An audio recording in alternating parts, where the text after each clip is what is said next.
السلام علیکم محترم ناظرین و سامعین، خوش آمدید کہتے ہیں آج کی ہماری اس ویڈیو کے اندر درود پاک کے متعلق اور اچھی اچھی آیتیں سننے کے لیے ہمارے اس چینل ہمارا اسلام کو سبسکرائب کریں۔ یقیناً ہر بندے کو اللہ تبارک و تعالیٰ کی رضا چاہیے، اور اللہ تبارک و تعالیٰ کی رضا جس کو مل گئی وہ کامیابی اور کامرانی اس نے حاصل کر لی۔ جس کو اللہ تبارک و تعالیٰ کی رضا چاہیے سب سے پہلے اسے حضور اکرم نور مجسم صلی اللہ علیہ وآلہ وسلم کی رضا حاصل کرنی پڑے گی۔ جب اس کو حضور اکرم نور مجسم صلی اللہ علیہ وآلہ وسلم کی رضا حاصل ہو گئی تو انشاءاللہ اسے اللہ کی رضا بھی حاصل ہو جائے گی، کیونکہ اللہ کی رضا حضور کی رضا کے ساتھ منسلک ہے۔ حضرت علامہ حلیمی رحمۃ اللہ علیہ کا ایمان فروز ارشاد ہے، آپ فرماتے ہیں کہ رسول اللہ صلی اللہ علیہ وآلہ وسلم کی تعظیم کرنا یہ ایمان کا رستہ ہے، اور یہ بات بھی تسلیم شدہ ہے کہ تعظیم کا درجہ محبت سے بالا تر ہے، لہٰذا ہم پر لازم ہے کہ جیسے غلام پر اپنے آقا کی یا بیٹے پر اپنے باپ کی تعظیم و توقیر کرتا ہے، اس سے کئی درجے حضور اکرم نور مجسم صلی اللہ علیہ وسلم کی تعظیم و توقیر کریں۔ اور آج تعظیم و توقیر کے طریقے میں یہ بھی ہے کہ جب حضور اکرم صلی اللہ علیہ وسلم کا ذکر پاک جاری ہو تو ہم صلاۃ و سلام پڑھیں،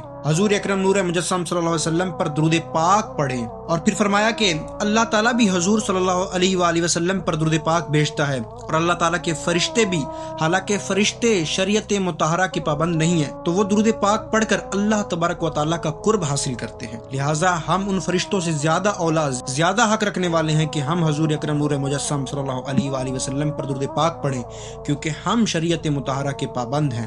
اور حضور اکرم نور مجسم صلی اللہ علیہ وآلہ وسلم کا قرب حاصل کریں۔ جب ہمیں حضور اکرم نور مجسم صلی اللہ علیہ وآلہ وسلم کا قرب حاصل ہو گیا تو انشاءاللہ اللہ تبارک و تعالیٰ کا قرب بھی حاصل ہو جائے گا۔ اور جب بھی حضور اکرم نور مجسم صلی اللہ علیہ وسلم کا نام سنیں تو حضور اکرم نور مجسم صلی اللہ علیہ وسلم پر درود پاک پڑھ لیا کریں، یہ بھی ایک تعظیم کا طریقہ ہے۔ انشاءاللہ اس عمل سے ہم پر حضور اکرم نور مجسم صلی اللہ علیہ وآلہ وسلم کی نگاہ کرم ہوگی۔ اللہ تبارک و تعالیٰ سے دعا ہے کہ ہمیں حضور اکرم نور مجسم صلی اللہ علیہ وآلہ وسلم پر کثرت کے ساتھ درود پاک پڑھنے کی توفیق عطا فرمائے۔ مزید اچھی ویڈیوز کے لیے سبسکرائب کریں، ویڈیو کو لائک اینڈ شیئر کریں، کمنٹ بلو میں اپنی رائے دینا نہ بھولیے گا۔ جزاکم اللہ خیرا و احسن الجزا۔